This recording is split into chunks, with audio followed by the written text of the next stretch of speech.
We began the school year with the crushing news of devastation and disaster lingering in the air as we witnessed what became of the World Trade Center.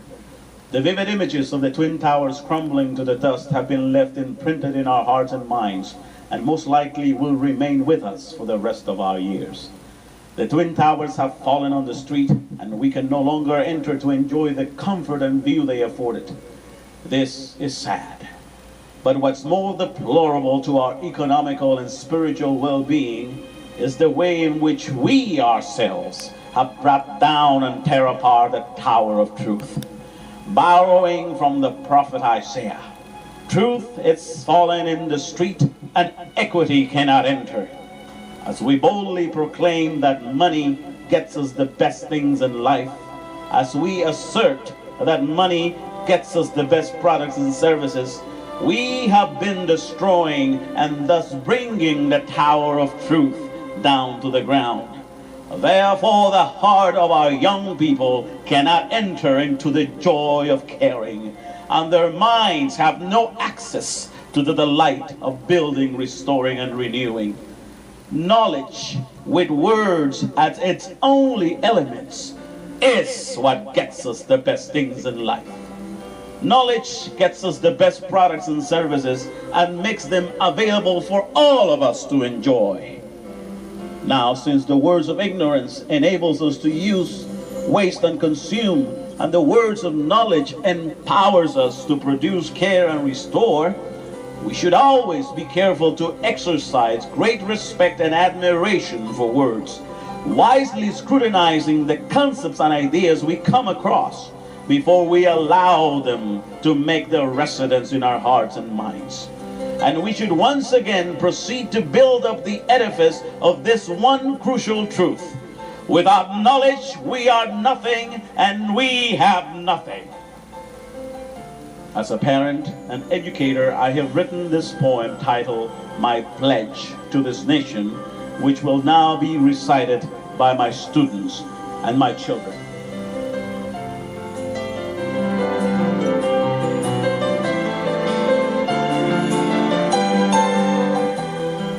As you made me understand that your word, your command, is what brings from the throne all that's righteous and true.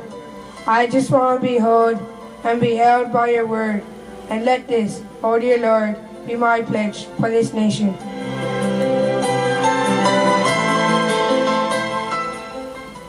Since I know you exalt now the horn of your people, which is Christ, boundless might, who for us won all fights.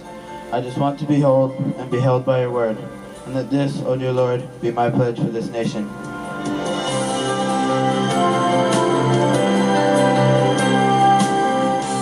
As you now make me see that what makes me complete is not things nor designs that this world has to offer.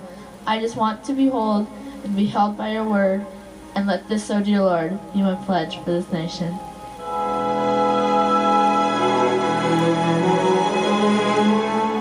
As you now fill my heart with your infinite love, I could see you pour out from my soul living waters. That's why all I could say is I want to behold and be held by your word, and let this, O dear Lord, be my pledge for this nation.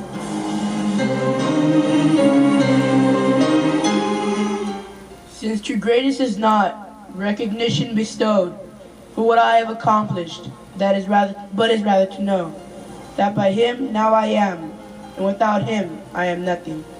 Let me then just behold and be held by your word, and let this, O dear Lord, be my pledge for this nation.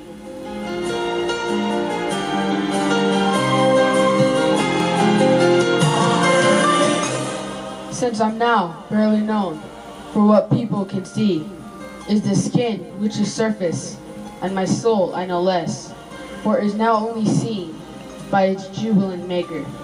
I just want to behold and be held by your word, and let this, O dear Lord, be my pledge for this nation.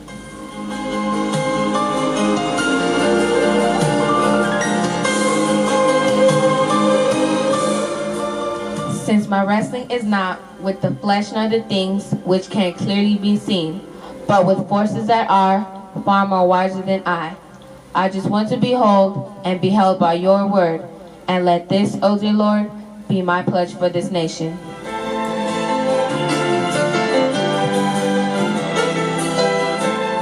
Now that I am convinced that the word is what makes and takes care of all things, as is planted within every soul that's instructed, I just want to behold and be held by your word, and let this, O dear Lord, be my pledge for this nation.